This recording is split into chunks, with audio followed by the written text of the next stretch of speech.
Hey everyone, what is up, and welcome back to another episode of the Lifestyle Lifter Show. I'm your host, your online transformation coach, Adrian MacDonald. On today's episode, I want to talk about how to know when you should cut and when you should bulk. So, I was recently having a conversation with one of my clients, Simon, and Simon is someone who is currently undergoing a bulk, and as I would say, he's earned the right to bulk. But when we were initially having the conversation, Simon, he was being a bit too pushy, if I'm being honest. He wanted to transition into the bulk too quickly when I was more so recommending him to continue on with his cut just because genuinely I don't feel his body fat percentage was low enough for him to actually do a cut. So cutting and bulking, it's it's a hard one to navigate between because what I will say is when you cut, you'll be spending all your time wishing you were bulking because you're eating more calories. When you're bulking, you spend a lot of time wishing you were cutting because you look better, you look leaner. But it's important to understand when to navigate and when to know how to how to decide effectively when you should cut and when you should bulk. So cutting, first of all, for anyone who doesn't know, it's a phase where the main goal is to lose body fat while maintaining as much muscle mass as possible. That is the key. If you just lose weight, but you don't maintain your muscle, you just become a smaller, skinnier, fat version of yourself. This is the reason why so many runners, and I'm not, dissing on runners, but so many runners, if you look at their body, they have that skinny fat physique because they do a lot of cardio. They typically don't have a high protein diet and they generally don't do a whole lot of strength training. So whenever they do lose weight, they tend to just become a smaller, skinnier, fat version of themselves. Whereas your goal should always be when dropping body fat to maintain as much muscle mass as possible. On the other hand, then bulking, it's a phase where the main goal is to gain some muscle. And also just understand that with gaining muscle, it also might come with an increase in fat gain. Not might, it will come. Now, the ratio of muscle to fat that you gain, that's going to have a big, big impact or be dictated a lot, should I say, by your nutrition and the type of food, your macronutrients, your micronutrients, and all of that. But it is inevitable that when you do bulk and when you do gain a bit of muscle and gain a bit of weight, there is inevitably going to be a, a increase in fat as well as an increase in muscle. All right. So as I was just going back to Simon, he wanted to bulk, he wanted to bulk, he wanted to bulk. He was asking how long. We set a time frame. So he was in a cutting phase for a couple of months just because his body fat percentage when we initially started out, it was probably well above the 20% mark. I would say he got down to roughly a 12%. And at that stage, then just looking at him, um, had good defined aesthetics in his midsection, his waist was coming in, he was looking leaner. He was feeling really, really good and feeling very, very confident in himself. It was at that point that I knew that now it is time to pull. Okay. But first of all, what are some signs he should actually cut? So cutting and bulking, look, there's no hard science, there's no hard rule that says you have to look a certain way and then you should cut, or you have to be a certain weight and then you should bulk. It's going to be different and individual for every person. So a lot of it will come down to your own personal standards. For example, I have a standard for myself. I will never let myself get above probably 13%, 13, 14% body fat. 15 will be my limit. Like that's my limit for me. If I get above 15%, I'm doing the cut. That's just my personal standard. Other people, they've no issues at all being at 15, 16, 17, maybe even upwards of 20%. So part of it does depend on your standards and part of it does depend on your goals. But what I would say for cutting is a recommended body fat range before you should consider cutting. It's probably if you get in that 15 to 20% if you're a guy, 25 to 30% if you're a girl. At that stage, I would say you're probably at a good point that you should cut. Again, though, it does depend on your start point. That if you're somewhat new, you might already be at 15 or 20% body fat and you just go straight into a cut. But for a lot of the listeners here, you probably have at least some element of gym experience. You've been lifting a couple of years. Maybe your body composition has changed slightly.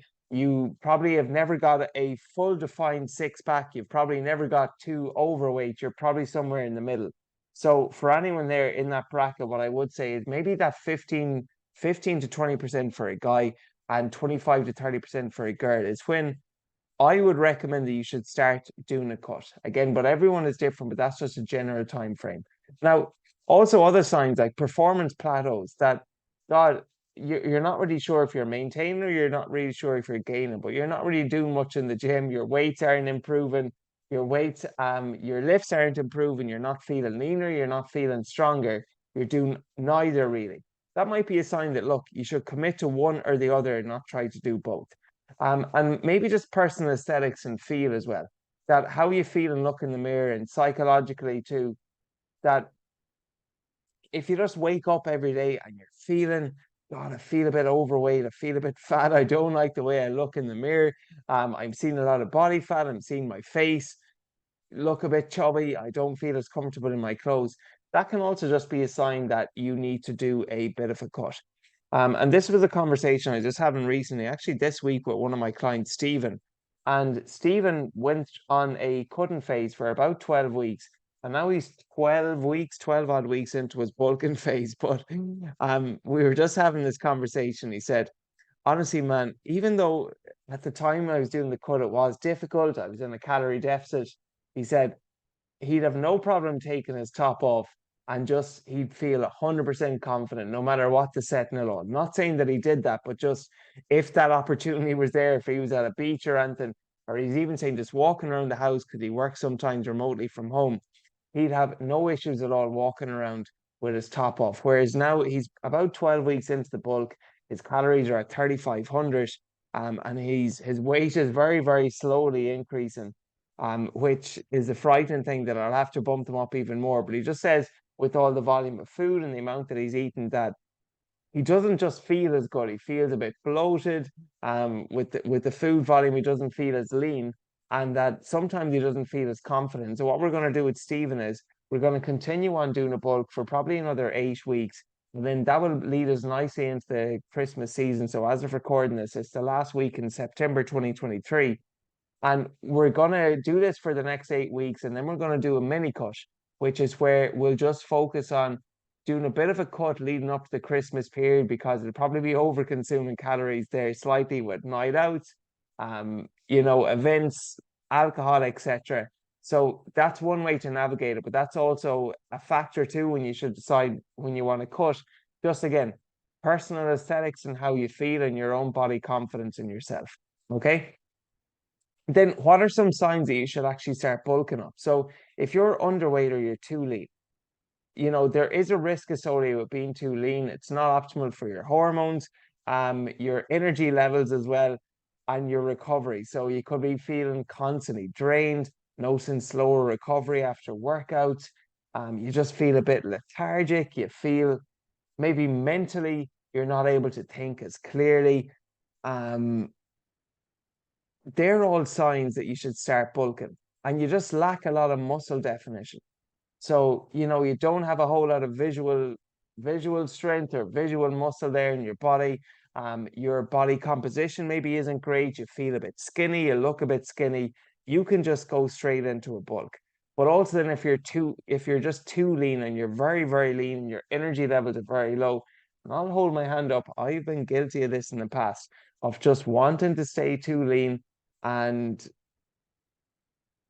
as a result of this, sacrificing some potential muscle gain at the expense of my own body dysmorphia and just wanting to look good and my aesthetic. So there is a lot to be said that, if you are too lean and your energy levels are very, very low and your recovery is low and mentally you feel fatigued and you can't think as clearly, I'm basically describing how I felt during prep because I encountered all of these things. That is a sign that you should actually go and start doing the bulk. All right. Finally, then transition between each phase. So this is an area that a lot of people never talk about. Well, what happens when you go from transition from a bulk to a cut or a cut to a bulk? So I'll speak more so about transition from a cut to a bulk. And what you want to do there is you want to do something called reverse dieting, where you gradually increase your calories to prevent excessive fat gain. And I'll share a story which might blow some people's mind, but after I did a photo shoot a couple of years back, I went down and I cut my calories to as low as 1,600. Poverty calories, I know. All right. Inside 12 weeks, I increased my calories from that 1600 to 2900. But the funny thing was, my weight actually decreased. I was lighter eating 2900 calories as I was eating 1600 calories. So that was my most successful method of reverse dieting to date. And reverse dieting essentially is that when you're finished that cutting phase, you want to minimize the amount of fat gain that you encounter. You want to maximize the amount of muscle gain, and you want to increase your calories slowly and strategically. A mistake a lot of people make is they just go right way back up to their old calories that they would have been having at a heavier body weight. But just remember, a lighter body typically burns less calories than a heavier body. And let's just say you started a cut at 80 kilos, you got down to 75 kilos. Your maintenance calories at 80 kilos is going to be higher than you are at 75 kilos. So that is how you prevent the yo-yo, the dreaded yo-yo effect, where you just rebound, you regain the weight by reverse dieting. Um, Also, as well, it's important to understand you don't always have to be cutting or bulking. Sometimes you can just be in a maintenance phase. And I sometimes say maintenance can itself be a form of progression because, maybe you have holidays coming up, or maybe it's Christmas, it's the Christmas period, or maybe it's just not a time where you're willing to commit to one or the other, or you just sometimes need a holding phase. And the holding phase is where you're not focused. You might be transitioning out of that cut into the bulk, or you might be transitioning from the bulk into a cut, but then you might do a holding phase where you're just at your maintenance calories. You're happy with how you look, all right? You're happy with your body fat percentage, and you might hold there for maybe 4 weeks before deciding, okay, time now to go back into a cut or time to go back into a bulk. So you don't always have to be doing one or the other. Sometimes it is okay to have a maintenance phase. And just look, I'm aware a lot of the listeners of the show, all of us, we're working jobs, there's stresses in your life. If you have maybe your partner, or you're about to have a child or something, a big family event, or you're going for a promotion, or maybe you're going through a breakup, it's probably not optimal to go into a cut or a bulk in either of those things when there's a lot of external stresses in your life. And during those phases, you know what? A maintenance or a holding phase might work best for you. Okay. So now going on to actually nutritional strategies for each phase. I'm going to start out with a cutting phase. So when you're in a cutting phase, obviously you need to be in a calorie deficit. So let's just say your maintenance calories for you to maintain your current body weight is 2,500 calories. A 20% calorie deficit would be you eating 2,000 calories a day. In other words, you're eating 5,000 less or 500 less calories in your maintenance, which means you will drop body fat. If you're unsure how to calculate your maintenance calories, just simply Google search TDEE calculator. Input your details and it'll give you an estimation. Look, it's not perfect, but then you can just, um, stay at those calories for a week or two, assess your progress, and then increase or decrease them accordingly. All right. Macronutrients then. So once you have your calories, let's just say 2,000 calories, your macros then, protein is going to be the most important macronutrient, particularly when you're doing a cut, because first of all, protein is going to help you preserve your lean muscle mass. And secondly, it's going to help you stay fuller for longer. Fats then, they're important for your hormone health, and carbs are important for your energy. Typically, when someone is doing a cut, again, it depends on what calories you're cutting at. But if someone is doing a cut, I usually go for something like a 40-40-20 split. So let's just say, for example, you're cutting at 2,000 calories. That'll be something like 200 grams of protein, 200 grams of carbohydrates, and roughly 45 grams of fat. The reason I like that approach is, again, it's twofold. First of all, protein is going to help you preserve lean muscle. Secondly, it's going to help you stay fuller for longer. Carbohydrates, then, they're going to help you, have as much energy for your workout as possible. And then with your fats at the 45 gram, I typically find that it's probably the one that you just want to keep at a baseline level that, for your hormonal health, that you don't want to ever go too low and you don't want to ever go too high with fats. I find particularly works well for clients in a cut, which is why I just do the minimal effective dose. So usually your body weight, 0.5 to 0.6 times your body weight in grams. So let's just say you're 80 kilos, 0.6 or 0.5 of 80 kilos would be 40 grams, 0.6, you would multiply, that'd be 48 grams. That's roughly a guideline that I like to use for fats. Also important now, this is so important when you're doing a cut, is your micronutrients and hydration. three most important things within a calorie deficit are protein, fiber, and hydration. The reason being is because the goal of being in a calorie deficit, I always say, should be to eat as much food as possible by staying within your calorie limit. And a good way to eat as much food as possible while doing that and staying fuller for longer is obviously doing something what we call volume eating. And that's eating foods that are very, very filling, that aren't very high in calories. And they're protein rich foods. So lean source of protein like chicken, like white meat in general, white fish, very, very good. And even lean steak mince. Then that'll be your fiber. So fiber, particularly non-starchy vegetables. So your spinach, your lettuce, your broccoli, your cauliflower, your carrots, all of your veggies there in particular. And then finally, hydration.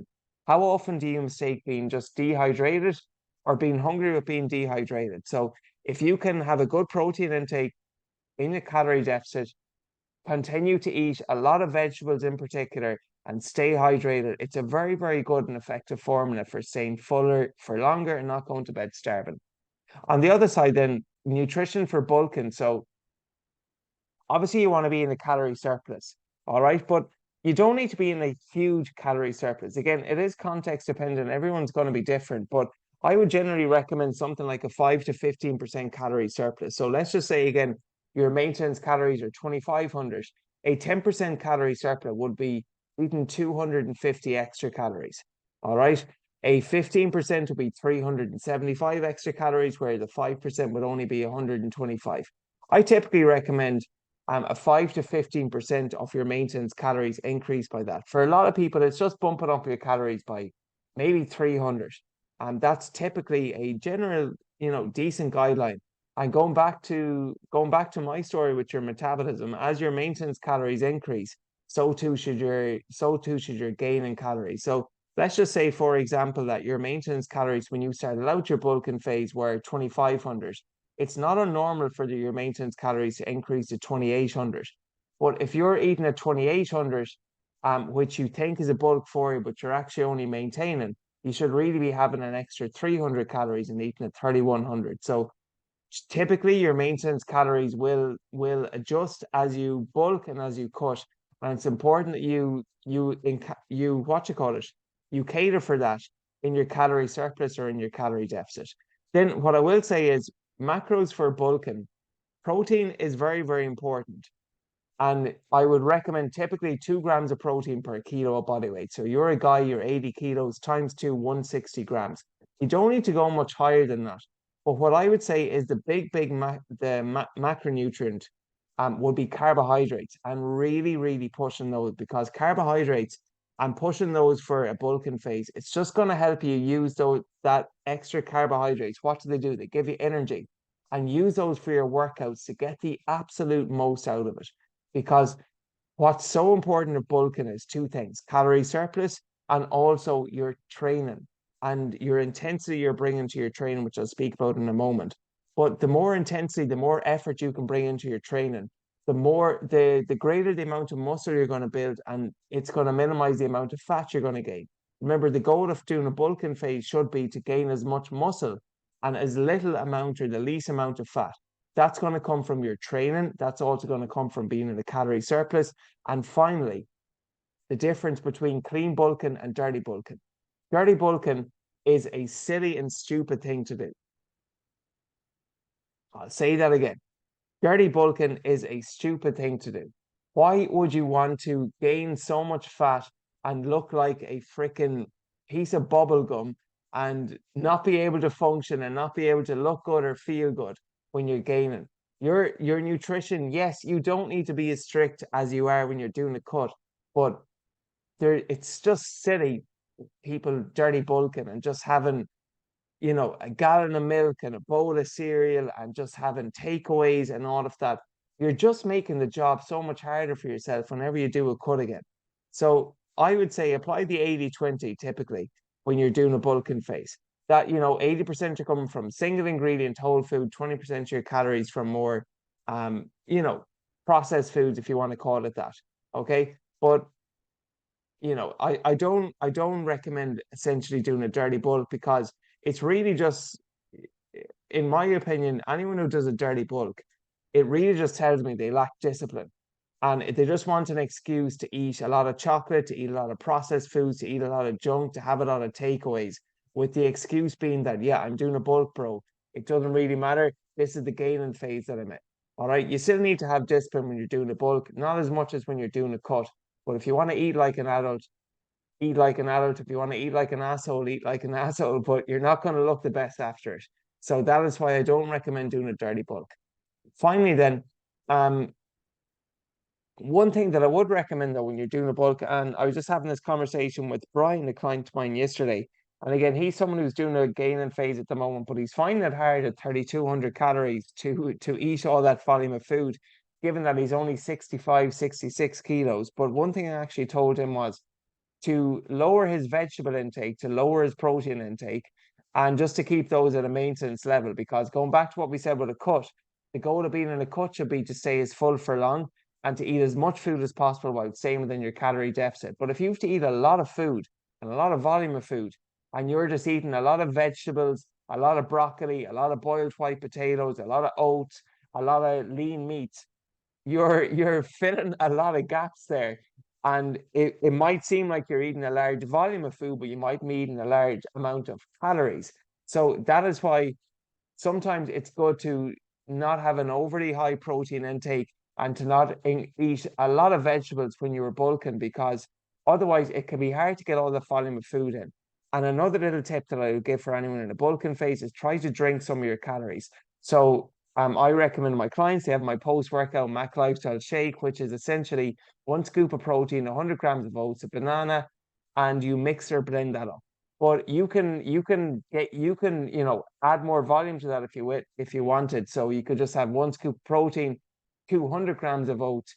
You could put in some nut butter there. You could put in some oil. You could easily make that 1,000 calorie shake where you're just drinking it rather than eating it, because it's easier for our bodies to digest and consume our calories when we drink them versus eating them. So they are just some nutritional strategies for bulking. Now I'm going to speak about training adjustments for both cutting and bulking after I take a quick sup of water.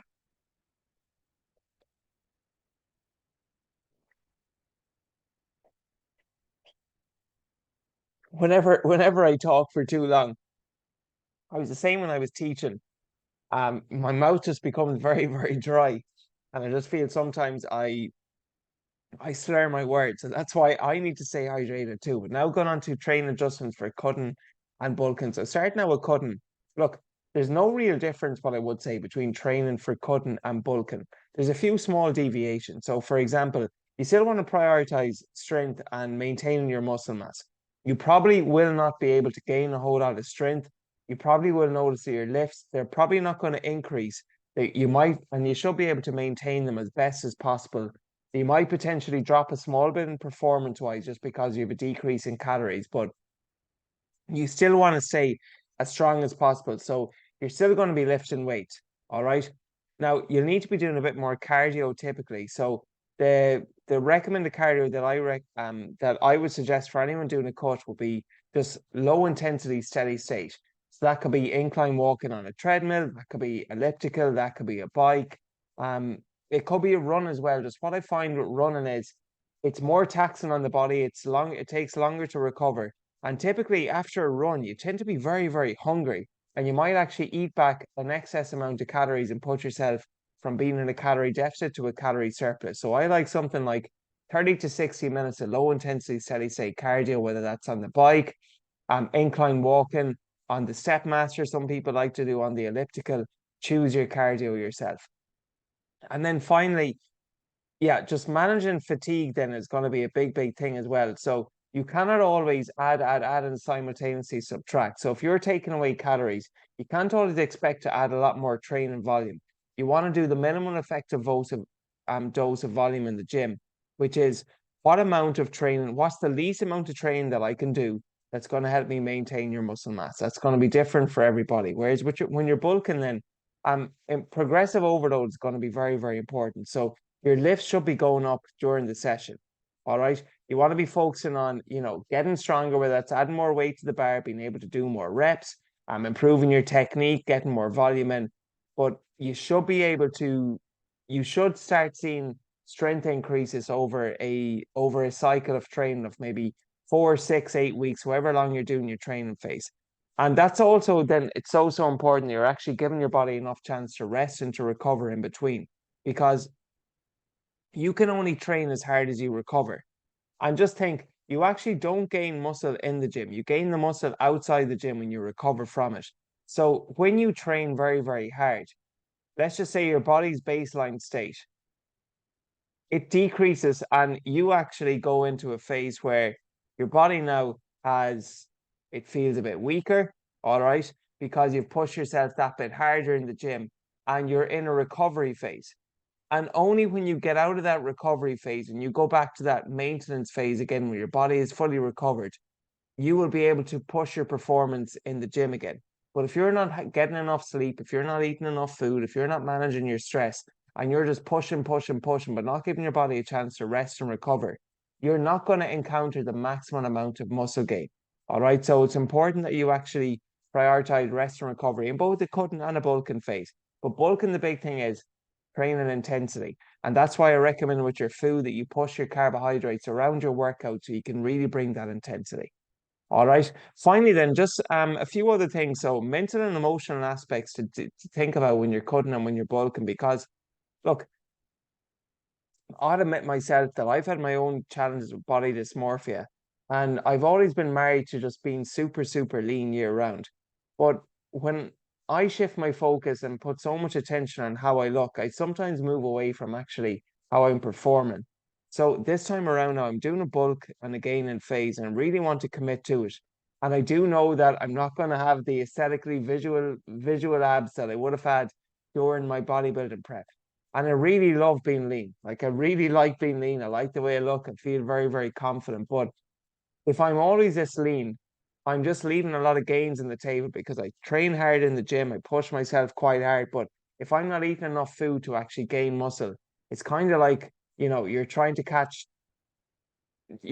accomplish two goals, but you end up accomplishing none at the same time. And for me, a transition I made when dealing with body dysmorphia was focusing on how my body can perform rather than just how I look. Because when you're stepping up in stage or when you're just focusing solely on your physique, you're sometimes your own worst enemy. And you notice every little flaw. You notice that little bit of stubborn belly fat around your love handles or around your lower belly there. You'll notice that, that small bit of chest fat that you have that you want to get rid of. But if you shift your focus away from your physique and how you look to how you perform, that okay, you know what? I want to focus on getting stronger at the deadlift, on doing a 50 kilo weighted chin up, on maybe getting a 150 kilo squat, whatever it might be. When you shift your focus away from just solely how you look to what your body can do and how you can perform, it's a nice way to first of all transition from a cut into a bulk, and secondly, to deal with body dysmorphia, that there's more to you than just how you look in the mirror. There's more to anybody. There's more to you than your current body weight and just your aesthetics. Because as attached and all as I have been in the past to how I look in the mirror, you have to remember that your body is always going to be changing and you're not always going to look this way. So you have to give yourself permission sometimes to gain a bit of body fat, but that's where reframing comes in.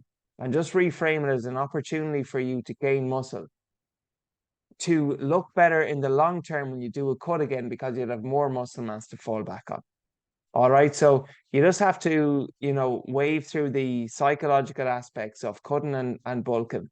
And again, as I said before, when you're cutting, you spend so much time wishing you were bulking because you're eating more calories. When you're bulking, you want to spend all your time wishing you were cutting because you look leaner. And that's just the lifestyle lifter of someone who goes to the gym pretty regularly, and you just got to navigate that. All right. So every season is an opportunity for growth and refinement, and just stay committed. All right. Understand the process, that progress isn't linear. Sometimes, you might be stagnated for a while, but you just got to push through and trust the process, whether you were cutting or bulking or just maintaining. All right. Finally, then, some frequently asked questions that I get is, first of all, how long should each phase last? So with a diet and phase, depending on your body fat percentage, I would say for most people, typically 12 to 20 weeks. But the thing with calorie deficit, no one ever talks about is you can be dieting, but you don't have to be in a calorie deficit for 12 weeks. Like, come on, that sounds freaking miserable, which is why I recommend incorporating diet breaks every 4 weeks or so. And think of a diet break as you're just taking a little break from being in a calorie deficit and you're going back up into a calorie maintenance phase. And diet breaks work well. Let's just say I work with a lot of teachers now. And what I'm going to be doing for any teachers that I work with is put them in a diet break during the Halloween break next month, or maybe at Christmas time, at those periods of the year where, look, let's be real, you don't really want to be in a calorie deficit. So you just want to be focused on maintaining. And I find diet breaks like a 4 week diet, 1 week diet break approach, that ratio typically works well, or maybe 5 weeks in a calorie deficit, 1 week at a diet break. It works well just for your mindset, for your motivation, and for your desire to keep and stay going in your calorie deficit. Because being in the calorie deficit for so long, if you know you've got to be there for 20 weeks, that's a lot of time. But if you know you're just there for 5 weeks, you're going to take a week off, you're back on it again for 5 weeks, another week off. It just breaks up the cycle that bit more. All right, then when you're bulking, again, I would say any gain in phase 3 to 5 months minimum. But for one of my clients, Brian, because he's relatively new to the gym, I'm telling him now we're committing to this for 12 months. Just because at his position, at his body fat percentage at the moment, he's always just been training, doing lots of cardio, 4 gym sessions a week, and then eating only like 2,100 calories a day. So I want to give his body a chance to actually build muscle. Now he's feeling stronger, he's feeling more athletic, he's feeling leaner. And I'm just telling him that we're going to commit to this for a year. Now, again, we might do a mini cut here and there, like I spoke about with Stephen, that if you feel your body fat levels are too high, you might do a mini cut for 2 to 4 weeks in the gaining phase before going back into your calorie surplus again.